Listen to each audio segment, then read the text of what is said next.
Glórias ao Senhor. Semana passada começamos a falar do quarto tema dentro de escatologia, morte física. E nós iniciamos na semana passada fazendo um breve resumo, falando sobre a morte física, que ela já existia antes do pecado, no sentido dos animais, no sentido das plantas. E a morte em relação ao homem, ela veio única e exclusivamente através do pecado. O homem, a partir do pecado, ele fica sujeito à morte física e ele fica sujeito à morte espiritual, porque o Senhor, como santo, santo, santo, ele não pode conviver junto ao pecado. O Senhor, então, olha para essa situação e vê o homem pecador, e aí com a vida eterna, e ele simplesmente expulsa Adão e Eva do paraíso, para que eles também, como uma proteção, eles não continuassem naquele estado de pecaminosidade eternamente. Então nós estudamos também semana passada que o Senhor, ele afastou o homem da árvore da vida, para que ele não sofresse eternamente. Falamos também que antes que o Senhor nos tocasse, nós éramos mortos.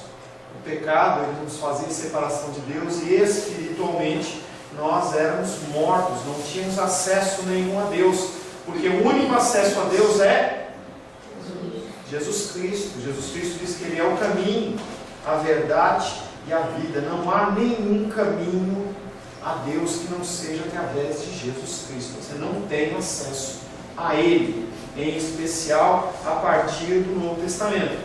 Então nós falávamos que até então nós estávamos mortos e nós éramos pessoas que vivíamos segundo o curso desse mundo, segundo a vontade do príncipe das potestades do ar. Romanos 5,12 nós lemos na semana passada ainda, dizendo que, portanto, assim como por um só homem entrou o pecado no mundo e pelo pecado a morte, assim também a morte passou a todos os homens, porque todos pecaram.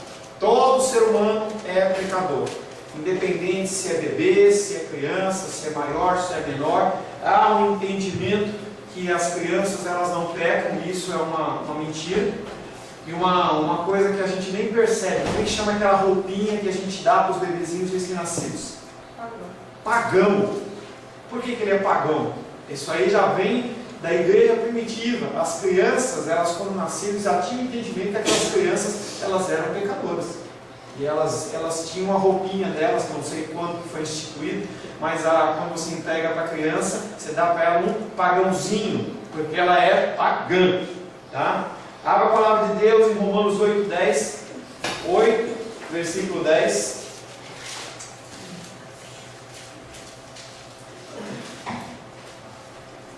Finalizei na semana passada dizendo que Romanos 8:10, que no final das contas a morte, ela não é ruim. A morte, ela é nossa amiga. Alguns torceram o nariz, outros acharam que era verdade, gostaram, mas a verdade é que a gente vai ver que a morte, ela não é um sofrimento para nós. A morte não é algo que vem como uma punição para nós. Quem achou Romanos 8:10 pode ler por gentileza. Se porém Cristo está em vós, o corpo na verdade está morto por causa do pecado, mas o espírito é vida por causa da justiça. O nosso corpo, ele tende, com o passar dos tempos, a gente falou também um pouco semana passada, a ele se decompondo. Ele vai se desgastando como um automóvel, como um objeto mecânico. Ele vai, com o passar do tempo, ele vai se desgastando. Estava falando com essa semana com o Sebastião, e ele estava de licença lá na Caesb. Ele estava me explicando que a coluna dele, o líquido, como é que é lá, Sebastião? O líquido entre uma vértebra e outra, ele vai secando, e aí o osso começa a passar osso com osso. Eu acho que, se não me engano, é artrite, artrose, esse negócio aí, não é? Não tem nada a ver. É isso, entendeu? Artrose. Então, as vértebras começam a raspar um no outro. E quando o osso raspa no osso, então ele vai se desgastando. Tem até operações para esse tipo de coisa, mas você vê que o organismo ele vai se decompondo com o tempo. A mecânica é a mesma coisa. Você tem um carro, você vai usando ele, daqui a pouco você tem que trocar uma pastilha de freio, você tem que trocar uma embreagem, tem que trocar uma coisa ou outra. No nosso caso, uma parte dos nossos órgãos não podem ser trocados ou substituídos. São coisas que são muito mais complicadas do que separar o carro na oficina e trocar uma embreagem. Então, o cara, para ter um novo coração, tem todo o trabalho, para ter um rim, coisas como essas são mais difíceis. Então, o nosso corpo, ele tende a morrer, a acabar. Mas, a partir do momento que nós temos Jesus Cristo no nosso coração, o nosso espírito, ele é renovado, ele é recriado. Algo que era, então, morto, ele passa a ter vida novamente. E aí nós temos, então, a partir desse momento em que nós temos Cristo na nossa vida, o nosso espírito é um novo espírito. Tanto que em Coríntios fala que as coisas velhas se passaram e tudo se fez novo. Mas aí as pessoas perguntam, como é que é isso? Como é que pode ter sido feito tudo novo? E eu continuo, de vez em quando eu minto, de vez em quando eu faço isso, faço aquilo. Não, mas ele está falando no mundo espiritual. Espiritualmente nós somos renovados, somos nova criatura. Nós temos novamente acesso ao Pai. Aquele pecado que veio vindo de Adão, de geração em geração, o pecado original, ele passa, ele deixa de existir na nossa vida e nós temos acesso ao Pai. Nosso espírito vira um novo espírito. Se porém Cristo está em vós, e esse se é uma condicional, porque muitas pessoas acham que apenas uma confissão de fé, apenas um momento emocional, apenas um batismo, apenas você tomar aquele banhão, levantar sua mãozinha e está tudo certo. E não é isso que é a palavra de Deus diz. Você, a partir do momento que Cristo entra na tua vida, tem que ter mudança, tem que ter renovo, tem que ter transformação. Porque se não tiver, você pode estar vivendo tudo menos o cristianismo. Você está se enganando, você tem que procurar realmente uma conversão genuína. E atualmente, em especial no século XIX para cá, as pessoas elas têm sido levadas a aceitar um pseudo-Jesus e simplesmente acham que está tudo certo. E tomam e tocam a sua vida da mesma maneira que eles querem, fazem o que querem. E infelizmente essas pessoas que não têm o fruto do Espírito, que é o amor, a paz, a mansidão, a longanimidade, todos os outros, essas pessoas no dia do juízo provavelmente vão se decepcionar. Vão ser pessoas que vão estar perante o Senhor e vão falar: Senhor, Senhor, em Teu nome eu profetizei, em Teu nome ressuscitei mortos, curei por enfermos, em Teu nome fiz uma série de coisas. E Deus, Jesus Cristo vai olhar e falar assim: não te conheço. Mas naquele dia, naquela igreja, eu levantei a mão, aceitei Jesus como Salvador. Mas você deu frutos, você mudou, teve transformação. Realmente houve mudança. Eu falava hoje de manhã pela manhã com a Luísa sobre arrependimento. Falei ontem um pouco com o Sebastião sobre arrependimento. E arrependimento é mudança de comportamento. Você não pode se arrepender de algo e continuar praticando a mesma coisa. Então muitas pessoas vão naquele dia ter um tempo muito amargo e muito triste. Se, porém, Cristo está em vós, o corpo, na verdade, está morto por causa do pecado, mas o Espírito é vida por causa da justiça. O vosso corpo está morto, o vosso corpo físico está morto, diz Paulo. Isto é, tem nele a semente da morte, e é certo que finalmente morrerá. Então ele adiciona significativamente, por causa do pecado. Novamente vemos que, de acordo com as Escrituras, a morte do corpo, ela é resultado do pecado. Como nós falamos na semana passada, não só a morte espiritual, mas também a morte física.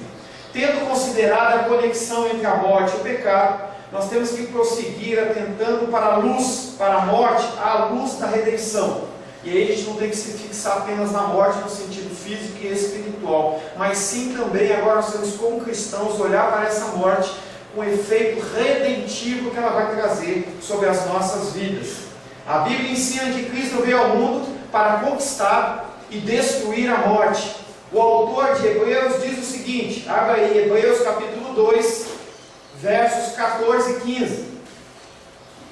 Hebreus capítulo 2, versos 14 e 15.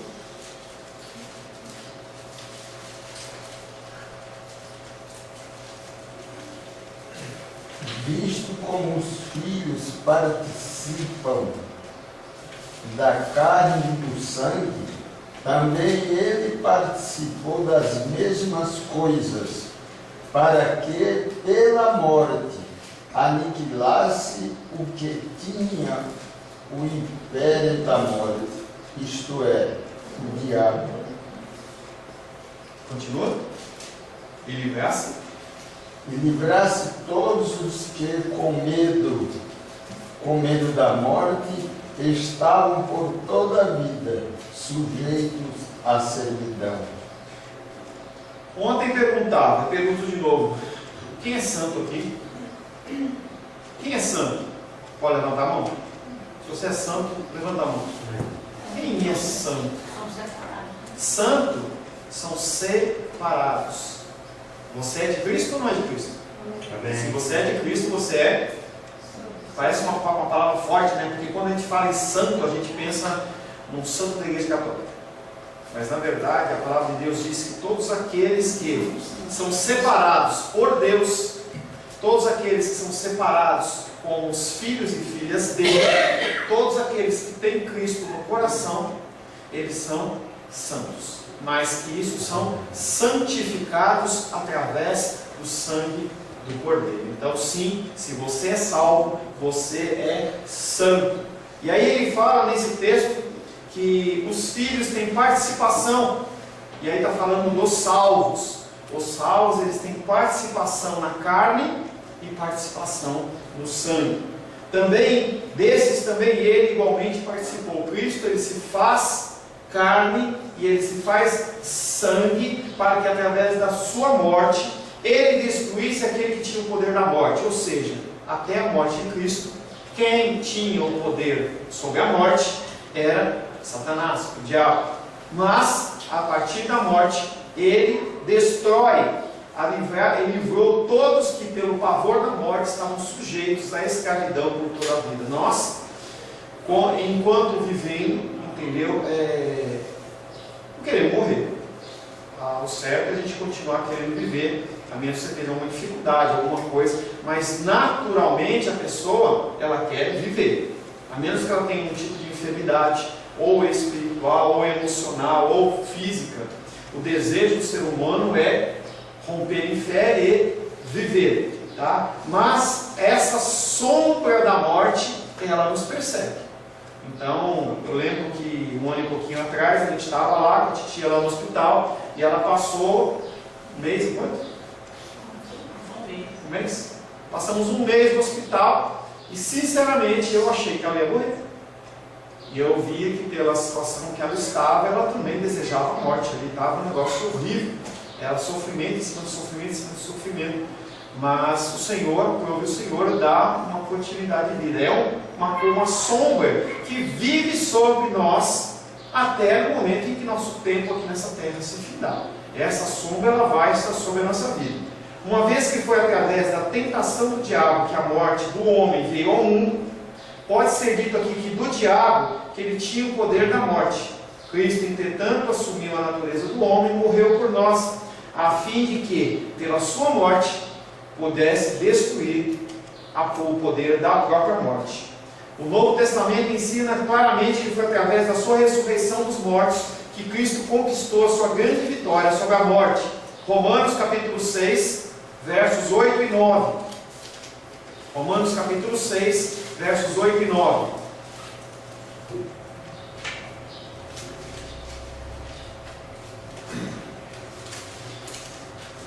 Romanos 6, versos 8 e 9. Quem achou pode ler, por gentileza.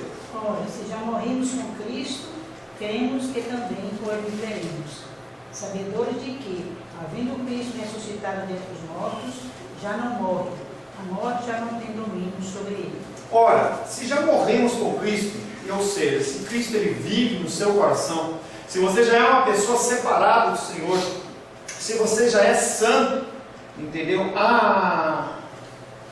Cremos que também com ele viveremos. Se você não crê que com a sua morte você vai viver com Cristo, você é o pior das pessoas.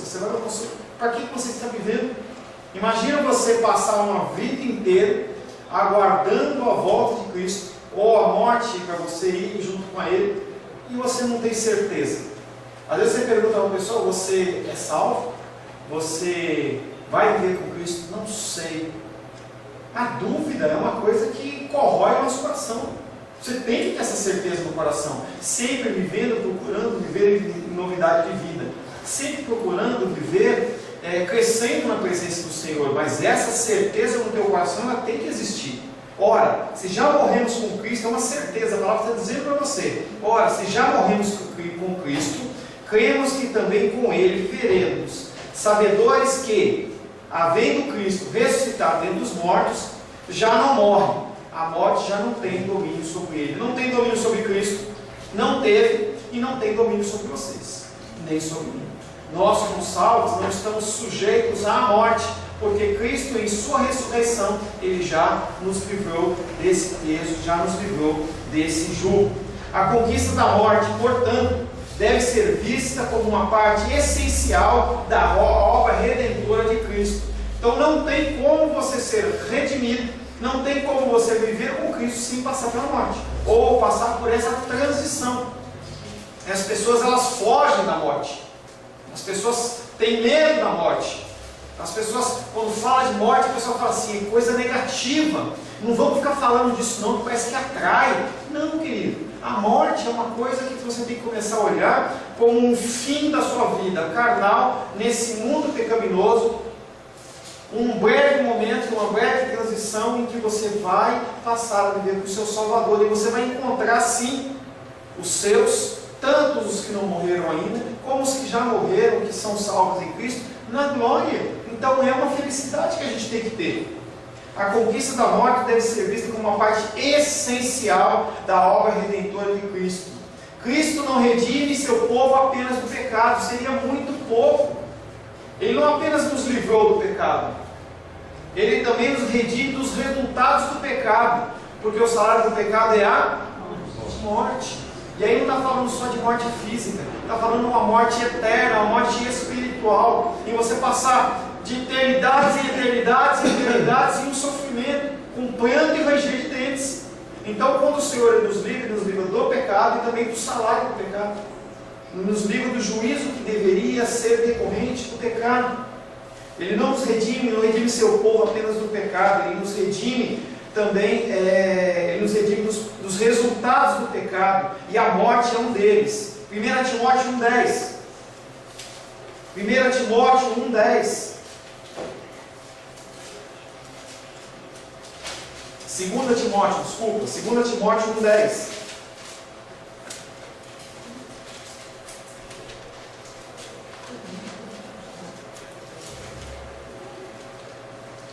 E manifestado agora pelo aparecimento de nosso Salvador, Cristo Jesus, o qual não só destruiu a morte, como trouxe à luz a vida e a imortalidade mediante o Evangelho. E ele fala para você que Ele perdoa seus pecados, que Ele vai te levar para viver com Ele, não vai ser por 1 ano, 2 anos, 100 anos, nem nada, vai ser eternamente, em que nós vamos estar com o Senhor por todos os tempos. Por causa disso, o fato de que na Nova Jerusalém não haverá mais morte é uma finalização adequada da obra redentora de Cristo. Apocalipse 21:4. Apocalipse capítulo 21, verso 4.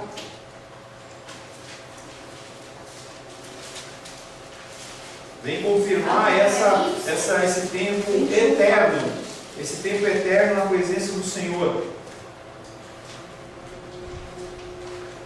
E lhes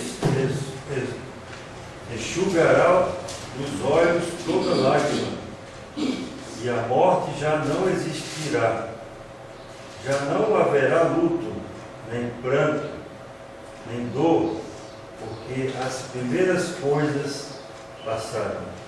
Apocalipse capítulo 20, verso 11 a 15.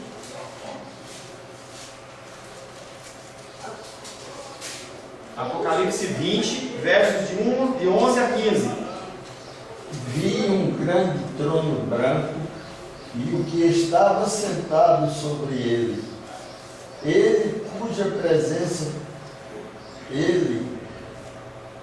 cuja presença fugiu a terra e o céu, e não achou lugar para eles. Vi os mortos, grandes e pequenos, que estavam diante do trono, e abriram-se os livros. E abriu-se outro livro, que é da vida, e os mortos foram julgados pelas coisas que estavam escritas nos livros, segundo as suas obras. 13, continua. E deu o mar os mortos que nele havia, e a morte e o inferno deram os mortos que nele havia, e foram julgados, cada um segundo as suas obras.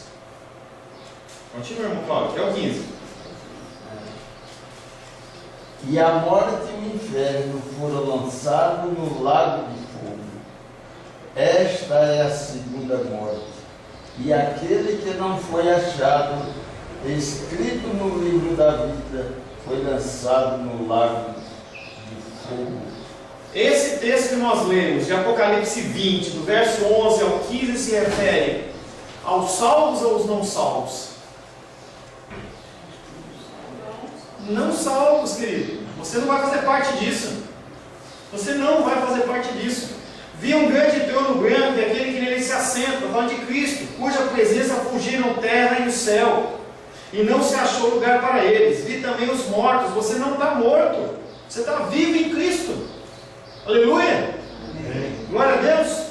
Vi também os mortos, os grandes e os pequenos. Aí está falando dos presidentes, está falando dos pequenininhos, está falando de todos os mortos, postos em pé diante do trono, todo mundo em pé diante do trono. Então se abriram os livros, e ainda outro, o livro da vida foi aberto, e os mortos foram julgados segundo as suas obras. Passou e falou assim: fulano de tal está no livro? Não, vem cá, vamos julgar. Foram julgados, os mortos foram julgados segundo as suas obras, conforme que se achava escrito nos livros. Se vou olhar o teu nomezinho lá, o que vai estar escrito lá? Vai estar em branco os pecados, porque quem passou o sangue? Jesus Cristo. Então no livro da vida o teu nome está lá. Qual que é a relação de pecados? Não existe, porque Cristo levou os pecados na cruz. Mas em relação a esses, e os mortos foram julgados segundo as suas obras, conforme que se achava escrito nos livros. E aí deu o mar e os mortos que nele estavam, a morte e o além entregaram os mortos que nele havia, e foram julgados um por um segundo as suas obras. Aquele que não tem o sangue do Cordeiro sobre a sua vida vai ser julgado pelo que não fez, pelo que deveria ter feito e não fez, pelas ações que deveria fazer e não fez, pelas coisas que deveria falar e não falou, pelas coisas que falou e não deveria ter falado. Todas as pessoas vão ser julgadas um a um, e foram julgadas um a um, e as pessoas vão saber que elas são pecadoras, e aquele juízo não tem como você negar o que você fez.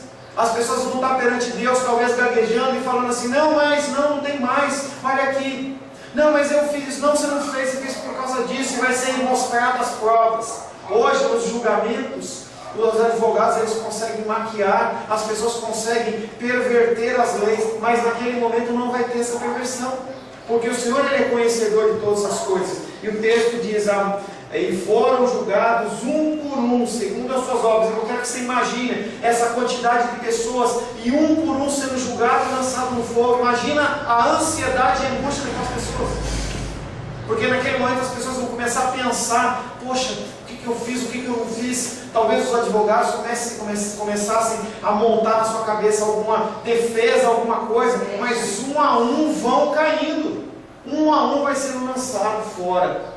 E foram julgados um por um segundo as suas obras. Então a morte e o inferno foram os últimos. A morte e o inferno foram lançados para dentro do lago de fogo. E esta é a segunda morte, o lago de fogo. E se alguém não foi achado inscrito no livro da vida, esse foi lançado para dentro do lago de fogo. Tá? Isso é uma coisa que eu e você, como filhos, nós fomos exibidos, nós fomos, fugiu a palavra, poupados, obrigado, poupados de passar por isso. Tá? Nós não vamos estar assistindo essas coisas, porque também seria um momento de muita angústia para nós. Imagina você ver os seus familiares porque se você não sabe, familiares meus e seus, eles vão passar por esse juízo. Por isso que nós temos que pregar a palavra a tempo e fora de tempo. Nós temos que exortar as pessoas a tempo e fora de tempo. Nós temos que pregar a todo tempo, fazendo a obra, sempre fazendo a obra de um evangelista, falando do amor de Deus, muito mais falando de amor do que julgando, mas sempre que possível falando. Então surge a questão: se quem é destinado para o fogo, o inferno, são as pessoas que não são salvas, por que os crentes têm que morrer? Por que o crente tem que morrer? Porque eles não poderiam subir aos céus imediatamente após o fim dos seus dias terrenos, sem ter que atravessar um processo doloroso de morte. Alguns sofrem um processo doloroso. Tem uns que estão vivendo assim, bate aquele infarto, sumiu. Entendeu? Naquele momento, mas tem outros que têm um processo doloroso. Tem pessoas que passam por um câncer. A gente tem acompanhado a vida da esposa do Araújo, a Neuza. Sofrimento, não vai achar que ela posta as fotos, ela tem lutado, entendeu? Mas sofrimento, um monte de coisa que ela deixa de fazer o que não pode fazer. Por que os cristãos eles passam por sofrimento? Na verdade, é isso que vai acontecer aos crentes que ainda estiverem vivos quando Cristo voltar. Se você estiver vivo quando Cristo voltar, é uma possibilidade. A gente tem que viver como cristãos, como se Cristo fosse voltar hoje, como se fosse voltar agora. Tem um vídeo muito interessante, conhecido na internet, em que o pastor está perante uma grande igreja. Já passei esse vídeo para vocês.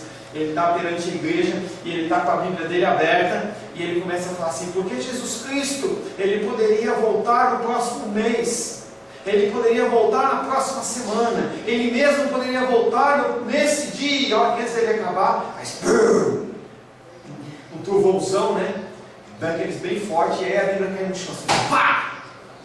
E aí as pessoas que estão na igreja, elas levantam, olham para o lado e elas veem que pessoas sumiram, foram arrebatadas.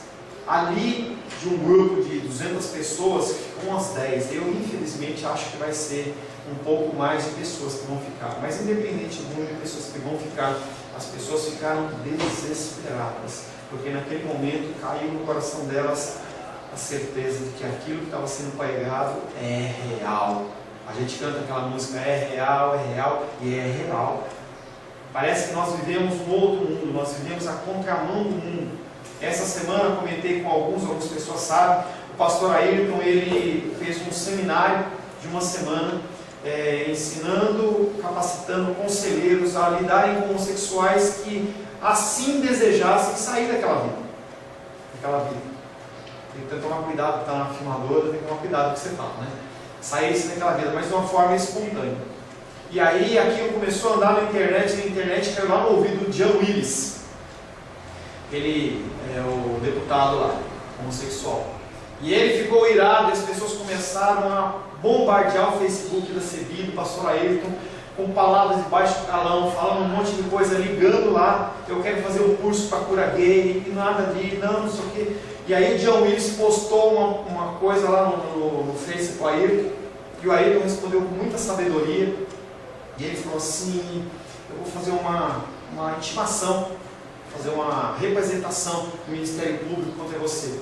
E quando a gente menos pensava, chegou na sexta-feira, na quinta-feira, e ele foi lá responder na sexta-feira, e o promotor, ele olhou para aquilo e falou assim, o que vocês estão fazendo não é homofobia, o que vocês estão fazendo é uma prova de amor, porque esse curso sim é para as pessoas que querem auxiliar outras pessoas, como qualquer curso que a pessoa faz, mas o aconselhamento, o tratamento das pessoas vocês fazem gratuitamente. Então não tem como dizer para vocês que vocês estão sendo homofóbicos, pelo contrário, vocês estão amando os homossexuais. E aí ele fechou aquilo e foi capa ontem, Correio Brasiliense, se você não viu, estava lá, Correio Brasiliense, capa, eu não vi, a Rosângela viu, capa quase que inteira, falando sobre o escândalo, sobre não sei o que, ou seja, quer queira, quer não, eles acabaram fazendo uma propaganda sobre um curso, sobre a faculdade, que inclusive eu leciono, e eles deram um tiro no pé. Agora estão ameaçando de hoje lá na igreja do Pastor Ayrton, na hora do culto, um monte de homossexuais, eles fazerem um beijaço na frente da igreja ou dentro da igreja, não sei. Mas o Senhor está no controle de todas as coisas. E eu brinquei com o pastor Ayrton ontem e falei assim: pastor Ayrton, se de um grupo desse 6 entrar e se converter, é lucro, né? Ele deu risada.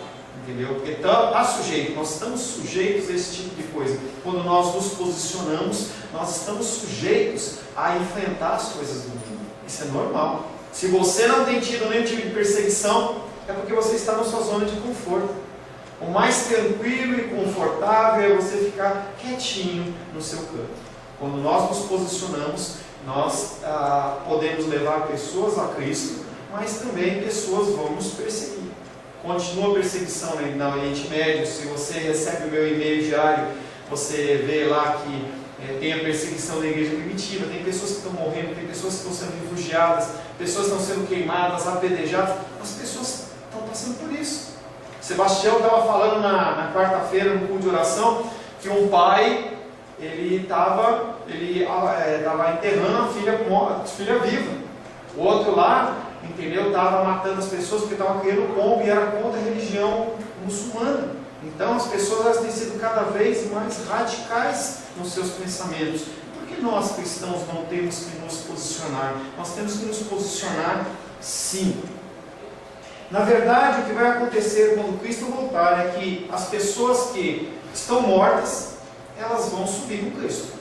E as pessoas que não estão mortas, as pessoas vão subir sem passar pela morte.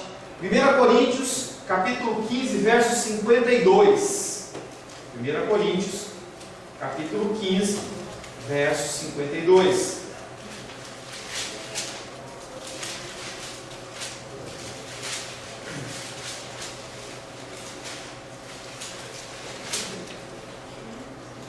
(51) 51 e 52. Eis que vos digo um mistério: nem todos dormiremos, mas transformados seremos todos. Num momento, num abrir e fechar de olhos, ao ressoar da última trombeta, a trombeta soará. Os mortos ressuscitarão incorruptíveis, e nós seremos transformados. Eis que vos digo um mistério: nem todos dormiremos, mas transformados seremos todos. Todos quem? Aqueles que são salvos. Num momento, no abrir e fechar de olhos, ao ressoar da última trombeta. São 10 ideias, tem que fazer isso. Feche seus olhos. Eu vou falar para você o que eu vou fazer, e nós vamos ficar em silêncio. Eu quero que você fique num breve momento em silêncio, pensando se fosse a trombeta que estivesse tocando. Vou tocar bem brevemente, tá? Para não acordar ninguém no prédio. Você fecha seus olhos. Eu quero que você ouça o som do toque da trombeta e você não fale nada. Pode fechar seus olhos. Vai tocar a trombeta e você vai imaginar nesse silêncio, você foi ou você ficou.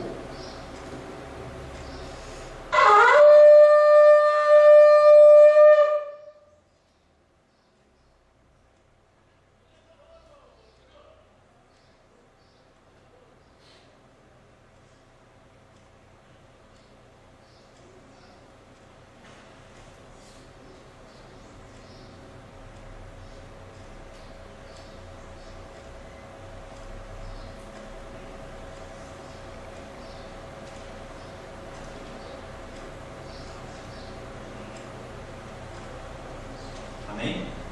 Nós ficamos 30 segundos em silêncio após o toque da trombeta.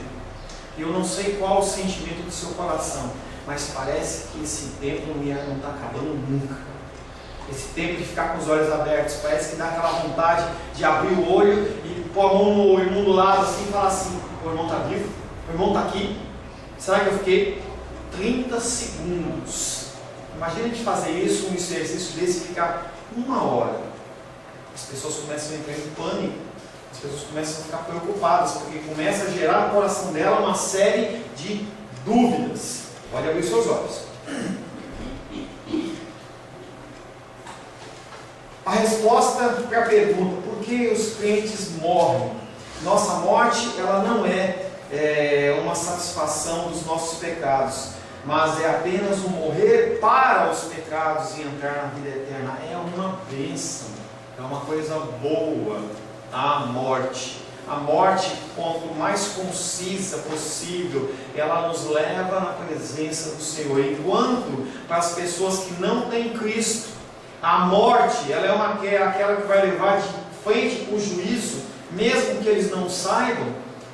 Para nós, a morte é uma entrega do nosso corpo físico momentaneamente para essa terra, para o pó, e um encontro com o nosso Salvador. Quando você morrer aqui, você fechar os seus olhos, você não vai ficar num purgatório esperando uma expiação, mas você vai dar de cara, quando você abrir os seus olhos espirituais, você vai dar de cara com a figura de Jesus. Jesus vai te abraçar, vai falar assim: filho amado, filha amada, entra no seio, entra no reino, entre comigo aqui. Vai ser um momento de alegria, um momento de regozijo, um momento que não pode ser descrito através de palavras. É algo que suplanta toda e qualquer emoção, todo e qualquer sentimento de amor que você possa ter no seu coração, naquele momento em que você fechar os seus olhos.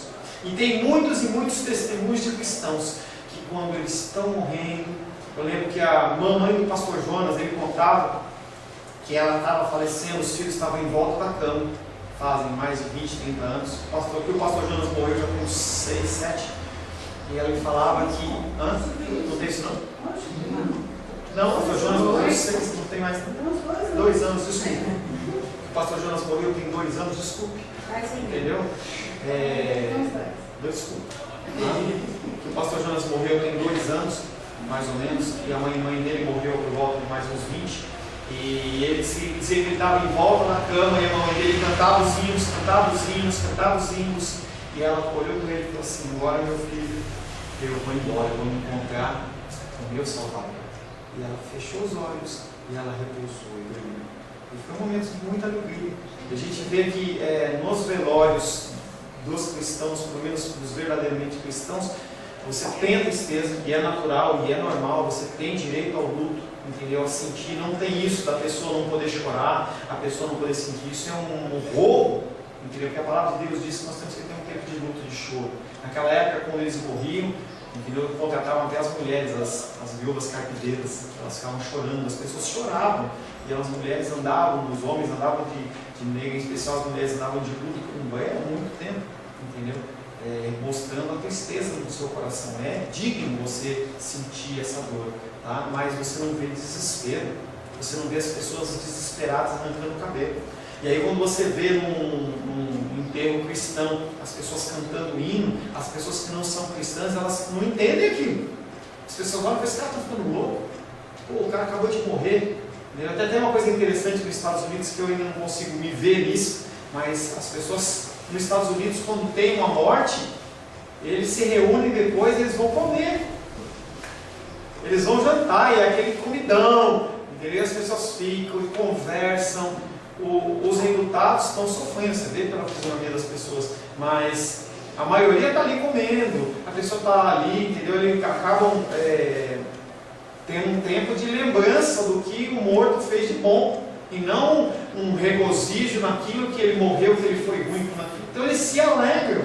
A gente não vê isso no Brasil, né? É difícil isso. Essa questão é até interessante porque torna-se extremamente grosseiro a pessoa que perdeu o ente não servir algo na sua casa, o pessoal que estava compondo. Isso é cultural, tá? Isso é cultural, não temos que discutir em relação a isso, mas nós temos que entender que a morte, para o cristão, a gente tem que se libertar do nosso sentimento egoísta e realmente deixar a pessoa ir, pode dizer, né? Deixar a pessoa ir para que ela possa encontrar o Salvador, que com certeza é muito melhor viver com o Senhor do que viver com qualquer um de vocês. Sim, com certeza. E se a gente tiver no coração que é melhor você viver com seus entes carnais do que viver com Cristo, alguma coisa está de errado. Você pode ter um sentimento, mas a verdade é que é muito melhor viver com Cristo. Para nós que somos cristãos, a morte não é um pagamento pelos pecados. Foi para Cristo, mas não é para nós. Uma vez que Cristo foi o nosso mediador, nosso segundo Adão, ele teve de sofrer a morte como parte do castigo que nós merecíamos pelo pecado. Mas para nós, a morte não é mais uma punição pelo pecado. Para Cristo, a morte foi parte do curso de sua vida. Para nós, a morte é uma fonte de bênção. É difícil falar isso, hein? É difícil falar isso, né? Mas a morte para nós cristãos é uma fonte de bênção. Então você não vai ficar recebendo mais gotinha aqui no mundo, gotinha disso, gotinha daquilo. Não, ali você vai ter superabundância, vai estar na presença do Senhor eternamente. Mas então nós perguntamos, o que significa a morte agora para o cristão? Morrer para os pecados? O catecismo continua dizendo, literalmente, é uma extinção dos pecados. Nós deixamos de, perante Deus, ser pecadores. Quando Deus olha para mim e olha para você, ele vê quem? Jesus.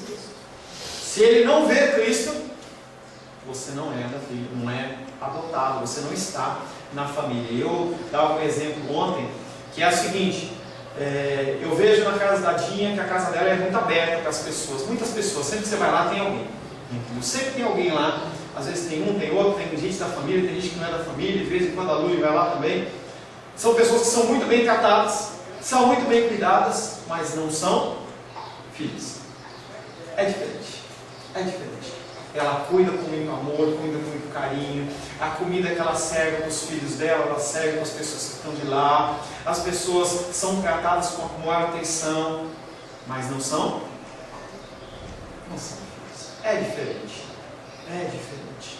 Então, quando Deus ele cuida de mim, cuida de você, Ele cuida como filho.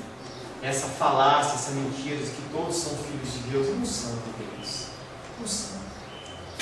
Deus ele seleciona uns para serem seus filhos. As pessoas elas são criaturas. Todos são criaturas, até que Cristo venha habitar no meu coração, no seu coração e de quem quer que seja. Então, nós somos adotados. Nós passamos a fazer parte da família. Então, a pessoa ela deixa de ser uma pessoa estranha para ser uma pessoa que é considerada como filho. E aí recebe o tratamento de filho, que é diferente do tratamento de um amigo, tratamento de uma pessoa que é de fora. Na vida presente, o pecado é um fardo mais pesado do que nós, é um fardo mais pesado que nós temos que carregar. Não tem um fardo mais pesado do que o pecado e as consequências dos nossos pecados. Quanto mais velho ficamos, mais nos aflige o fato de que continuamos não conseguindo fazer a vontade de Deus. Se você, como um cristão de 1 ano, 5 anos, 10 anos, 15, 20, 30, 40 que seja, você começa a olhar a sua vida e se fala assim, eu já ouvi tanta palavra, eu já ouvi tanto ensinamento, e eu continuo fazendo a mesma coisa.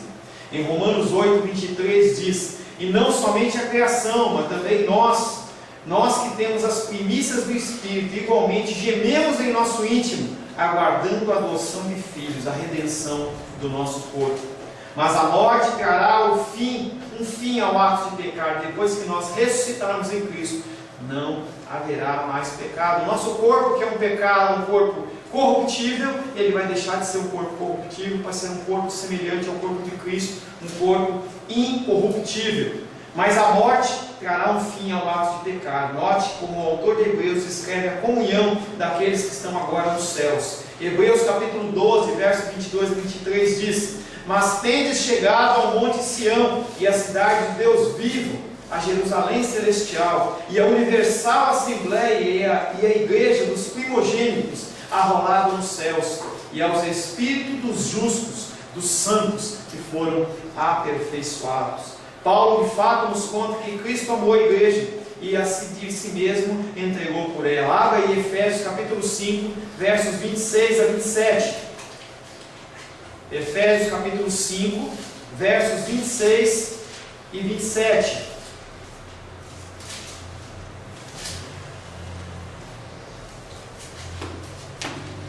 Alguém pode ler, por gentileza? Para que a santificasse, tendo-a purificado por meio da lavagem de água pela palavra, para apresentar a si mesmo igreja gloriosa e sem mácula, nem ruga, nem coisa semelhante, porém santa e sem defeito. A água do Senhor, a água do batismo, a água do Senhor, ela vai lavando lavando suas vestes, enquanto você vai andando, a palavra que é essa água, ela é jogada para você, você recebe, através do Espírito Santo, você é convencido do pecado, da justiça e do juízo. Quando você é convencido do pecado, da justiça e do juízo, você se arrepende e as suas vestes elas vão ficando clareadas, vão ficando brancas através da palavra. Nossa morte também será uma entrada na vida eterna, sempre lembrando que o crente já possui a vida eterna aqui e agora. Você que é salvo, você que tem o Espírito Santo, você que foi escolhido por Deus, você já vive na glória do Senhor de uma maneira ainda nebulosa, de uma maneira assim que você não consegue perceber. A gente não vive na sua inteireza, mas nós vivemos na glória do Senhor, na vida eterna já agora, pois já sentimos no nosso coração o início do gozo eterno. Se você tem a certeza no teu coração que você é salvo, você tem no teu coração um gozo, uma alegria. Você sabe que um dia tudo isso vai acabar. Um dia você vai poder encontrar o seu papai, encontrar a sua mamãe, vai encontrar os seus irmãos, pessoas que já se foram, pessoas, e além de tudo encontrar o Senhor. É um gozo que está dentro do nosso coração. Parece aquela massa de bolo que não cresceu ainda, mas ela está lá, e ela começa a crescer pouquinho em pouquinho. Mas o que gozamos agora é apenas o início. Entraremos nas riquezas plenas da vida eterna somente após termos passado através do portal da morte. Por causa disso, Paulo pode dizer: para mim o viver é Cristo e o morrer é lucro, e eu prefiro deixar o corpo e habitar com o Senhor. Tudo isso implica em que a morte, o nosso último inimigo, entre aspas. 1 Coríntios 15, 26, para a gente encerrar. 1 Coríntios 15, 26.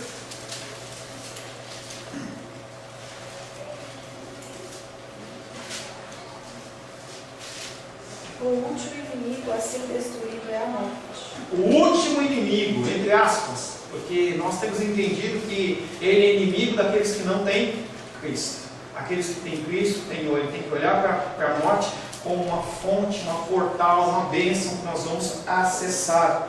Para isso, Paulo pode dizer: para mim o viver é Cristo e o morrer é lucro, e eu prefiro deixar esse corpo e habitar com o Senhor.